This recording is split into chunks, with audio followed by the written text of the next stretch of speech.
বলতে চাই যে মহেশতলা কোনো বিচ্ছিন্ন ঘটনা নয়। আপনারা জিজ্ঞাসা করতেই পারেন যে কেন বলছি। এগুলো সবকিছু সৌজন্যে একজন ম, এবং কারণটাও একটা ম, ময়ের পরে ন আসে। এই জন্যেই এই রাজ্যের ম কোনো ন করেন, অর্থাৎ কোনো ব্যবস্থা নেন না।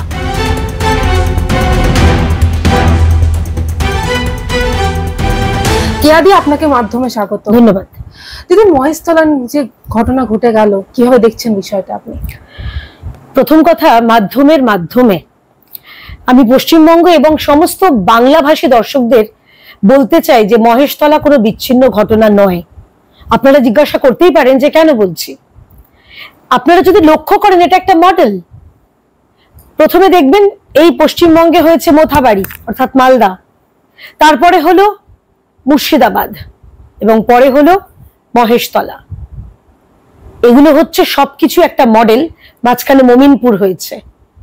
এগুলো সবকিছু সৌজন্যে একজন ম, এবং কারণটাও একটা ম। সব মকে তুষ্ট করার জন্যে, ময়ের ভোট যাতে ময়ের দিকে যায়, সেই কারণে এই ম মডেল চলছে আমাদের বাংলায়। পশ্চিমবঙ্গে বেশ কিছু মানুষজন বলেন যে আমরা ধর্মনিরপেক্ষ দল, শাসক দল। তা আমি সেই ধর্মনিরপেক্ষ তৃণমূলদের কয়েকটা প্রশ্ন করতে চাই। এই রাজ্যে সিদ্দিকুল্লাহ চৌধুরী, যিনি কিনা জামিয়াতে উলামায়ে হিন্দের সর্বে সর্বা পশ্চিমবঙ্গের, যিনি কিনা কথায় কথায় কলকাতা টাইট দিয়ে দেন, কথায় কথায় জেলাকে টাইট দিয়ে দেন, তিনি কিন্তু এই রাজ্যের মন্ত্রী। এই রাজ্যের একজন মন্ত্রী তথা কলকাতা শহরের মেয়রের নাম ফিরহাদ ববি হাকিম। ববিটা বললাম কারণ আদর করে সবাই এখানে কি ববি বলে ডাকে। তো এই ববি হাকিম, তিনি দাওয়াতে ইসলামে ডাক দিয়েছিলেন। তার বিরুদ্ধে একটা শোকজ এসছে, তার বিরুদ্ধে তাকে কোনোভাবে সাসপেন্ড করা হয়েছে? সবকিছুর উত্তর হচ্ছে না। এই রাজ্যে হুমায়ুন কবির একজন বিধায়ক তৃণমূল কংগ্রেসের, তিনি বলেছিলেন তার এলাকায় তিনি ওখানকার যারা সংখ্যালঘু হিন্দু, 30% হিন্দু, তাদের ভাগীরথীর জলে ভাসিয়ে দেবেন।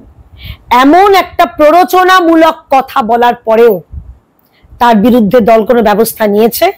উত্তর না। ময়ের পরে ন আসে। এই জন্যেই এই রাজ্যের ম কোনো ন করেন, অর্থাৎ কোনো ব্যবস্থা নেন না। আচ্ছা, আমার এবার প্রসঙ্গ আবার চলে আসি, যেহেতু আপনি সাংবাদিক, আমাকে জিজ্ঞাসা করলেন মহেশতলা নিয়ে। কি ঘটনাটা ঘটেছিল? এই পশ্চিমবঙ্গের মাটিতে দাঁড়িয়ে, যেখানে সংখ্যাগরিষ্ঠ হিন্দু, ভারতবর্ষ যেখানে সংখ্যাগরিষ্ঠ হিন্দু, সেখানে এত সাহস নাকি দুঃসাহস আমি বলবো না, তুলসী মঞ্চ উপরে ফেলছে পুলিশ নিষ্ক্রিয় দর্শক। কেন? কারণ পুলিশ যদি আজকে ব্যবস্থা নিত, সেই পুলিশ যারা ব্যবস্থা নিচ্ছেন তাদের বিরুদ্ধে মমতা বন্দ্যোপাধ্যায়ের যে সরকার ব্যবস্থা নিত। এই পুলিশ জানে যে এই সরকার একটা বিশেষ সম্প্রদায়কে, একটা বিশেষ দুধেল গাই ভোট ব্যাংককে তুষ্ট করে পালিত করে চলছেন, এবং ঠিক সেই কারণেই কোনো ব্যবস্থা নেয়নি। আমাকে 2-3টে প্রশ্ন আমি উত্তর খুঁজে পাইনি এখনো, 2 দিন হয়ে গেছে। আমাকে প্রশ্ন নম্বর 1, এত অল্প সময় সেই ফল বিক্রেতা, যে কিনা জোর করে মন্দিরের সামনে একজন অন্য মানুষের জায়গায় দোকান দিয়েছিলেন, তিনি এত অল্প সময় 1-1.5 হাজার মানুষ কোথা থেকে জোগাড় করলেন? প্রত্যেকের হাতে ইট। এটা কি পূর্ব পরিকল্পনা মাফিক নয়? এটা কি ঠান্ডা মাথার নয়? তাহলে এত অল্প সময় কি করে জোগাড় করতে পারে? কি করে এত ইট আসতে পারে? অদ্ভুত ব্যাপার। বাড়িগুলো থেকে, যারা নিকটস্থ যে বাড়িগুলো, সেখান থেকে পর্যন্ত পুলিশের উপর ইট বৃষ্টি হয়েছে। কোথায় থাকে ইটগুলো? কি তাহলে ভবিষ্যতে বা এইরকম কোনো ঘটনার জন্য রসদ? নাকের ডগায় রবীন্দ্রনগর থানা, একেবারে যদি সামনে এই অঞ্চলটা বুঝতে হবে। জায়গাটা মহেশতলায়, নাকের ডগায় রবীন্দ্রনগর থানা, তার 5 কিলোমিটার 7 কিলোমিটার দূরে নাদিয়াল থানা, আর একটা হচ্ছে রাজাবাগান থানা। এই 3টে থানা সংযোগস্থল। এতগুলো ঘটনা ঘটছে, ফোর্স নিষ্ক্রিয়, ফোর্স দেরিতে এসছে। লোকাল এরিয়া একটা স্কুল, সেই স্কুলের ভিডিও আমি চাইলে মাধ্যমকে আমি দিতে পারি। সেই স্কুলের যারা শিক্ষক, তারা ভয় কাঁপছেন। তারা বলছেন যে আমরা এখানে বাচ্চারা পড়ছে, তাদের ওপরে স্কুলটাকে ভাঙচুর করার এই ইসলামিস্ট সন্ত্রাসবাদীরা, জেহাদিগুলো তারা চেষ্টা করেছিল। আমার আরেকটা প্রশ্ন রয়েছে, যে পুলিশ যোগ্য চাকরিহারাদের পিঠে লাঠি ভেঙে দিতে পারে, সে পুলিশ এই দুর্বৃত্তদের বিরুদ্ধে, জিহাদি দুর্বৃত্তদের বিরুদ্ধে কেন ব্যবস্থা নিতে পারেনি? আমার এই কথা প্রশ্নের উত্তর আমি পাচ্ছি না। এবং সর্বশেষ আমি বলতে চাই, মমতা বন্দ্যোপাধ্যায়, আপনি তো পুলিশ মন্ত্রী, আপনি কেন চুপ রয়েছেন? আপনার পুলিশ মার খাচ্ছে, আপনার পুলিশের মাথা ফাটছে, আপনার পুলিশ, মহিলা পুলিশ, তিনি আক্রান্ত হচ্ছেন, আপনি মহিলা মুখ্যমন্ত্রী, পুলিশ মন্ত্রী, আপনি কেন চুপ?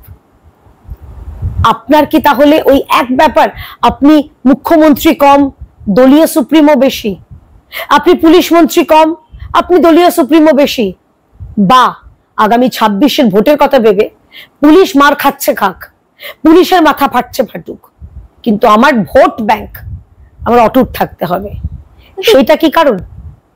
আর আমি শ্রেয়া, আর একটা বক্তব্য আমার রয়েছে, তারপরে আপনার প্রশ্নগুলোর উত্তর নেব। মহেশতলা যে বিধানসভার মধ্যে পড়ে, বেটিয়াপুর সম্ভবত, সেটা হচ্ছে ডায়মন্ড হারবার লোকসভার মধ্যে। ডায়মন্ড হারবার লোকসভার সাংসদ অভিষেক বন্দ্যোপাধ্যায়, যিনি কিছুদিন আগে নিদান দিয়েছিলেন যে যারা পুলিশের গাড়ি ভাঙচুর করবে, সরকারি সম্পত্তি ভাঙচুর করবে, কপাল লক্ষ্য করে গুলি করতে হবে। আজ তিনি কোথায়? তার সোশ্যাল মিডিয়ায় মহেশতলা নিয়ে একটা কথা নেই কেন?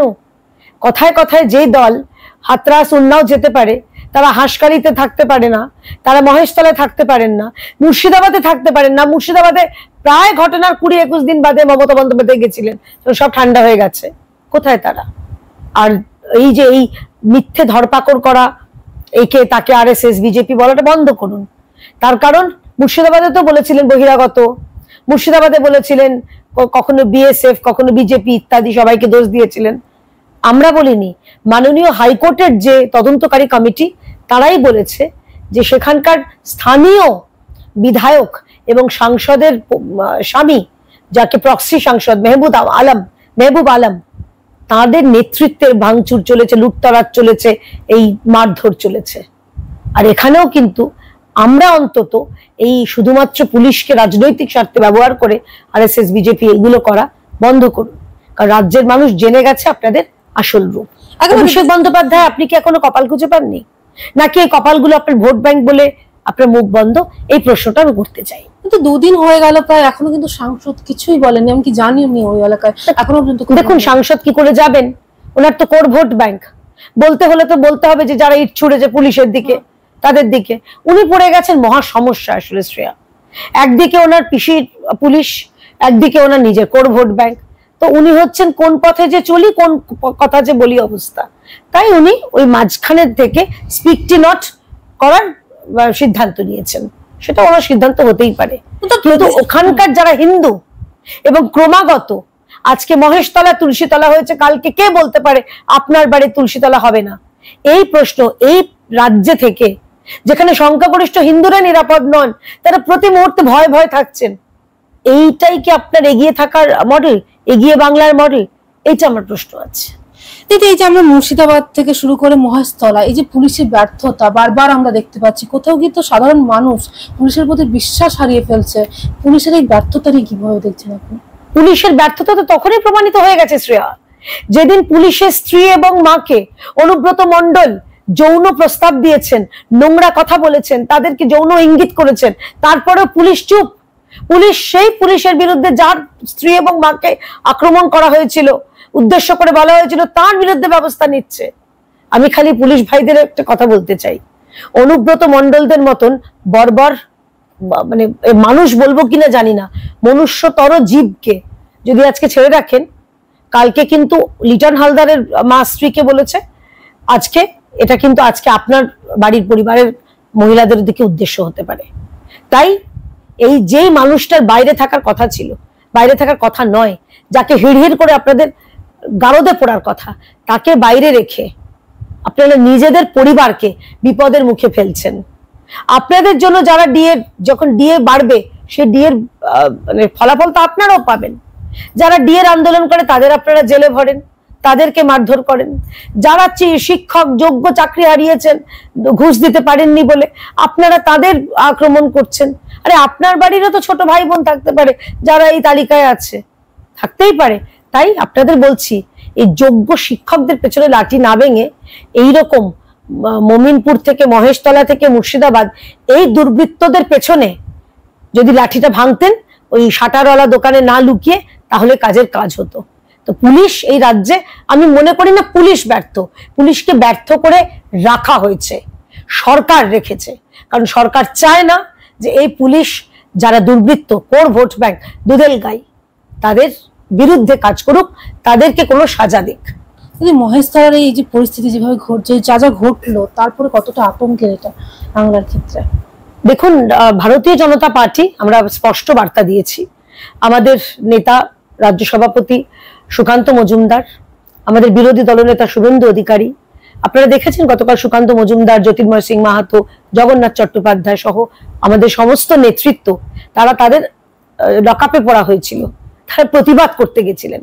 তারা তুলসী মঞ্চটাকে ওই মহেশতলায়, ওই অঞ্চলে আবার তুলসী গাছ ওখানে প্রতিস্থাপন করতে গেছিলেন, তাদের যেতে দেওয়া হয়নি। কিসের ভয়? আচ্ছা ওটা বাদ দিন, মমতা বন্দ্যোপাধ্যায় কালীঘাটের বাড়ির সামনে তারা গেছিলেন, তাদেরকে আক্রমণ করা হলো, তাদেরকে লকআপে পোড়া হলো, গারদে ভরা হলো। কি কারণ? এই রাজ্যে কি তুলসী গাছ পোতা পাপ? আমি মাধ্যমের সমস্ত দর্শক বন্ধুদের অনুরোধ করব, ধর্ম রক্ষতি রক্ষিতা, নিজেদের রক্ষা করুন, বাড়িতে তুলসী গাছ লাগান, নিজেকে জানান দিন এবং সবাই এক হয়ে থাকুন, কারণ একতাই আমাদের বল। এবং এই সঙ্গে আরো একটা কথা বলতে চাই, যেটা আমাদের বিরোধী দলনেতাও বলেছেন, যে আমাদের এই সময় কিন্তু প্রতিবাদ করতে হবে। আমরা আপনাদের জন্য লড়াই করব, কিন্তু আপনাদেরও তো এগিয়ে আসতে হবে। শুধুমাত্র একটা, এইটা আমি বলতে খুব দুঃখের সঙ্গে বলতে বাধ্য হচ্ছি, সোশ্যাল মিডিয়ায় দেখবেন যখনই এইসব ঘটনা হয়, মমতা বন্দ্যোপাধ্যায়কে বলার মানুষের ক্ষমতা নেই, ভয়। সবাই বলে বিজেপি কি করছে। আরে বিজেপি আগে জিজ্ঞেস করুন এই রাজ্য সরকার কি করছে আপনাদের বাঁচাতে। আপনাদের প্রতি রক্ষা, মানে নিরাপত্তা দেওয়ার দায়িত্ব তো রাজ্য সরকারের, আইন শৃঙ্খলা তো তাদের কাছে। আমরা তো ক্ষমতায় নেই, ক্ষমতায় আসতে দিন, তাহলে আপনাদের এই ভয় ভয় দিন কাটাতে হবে না, এইটুকু আমি বলতে পারি।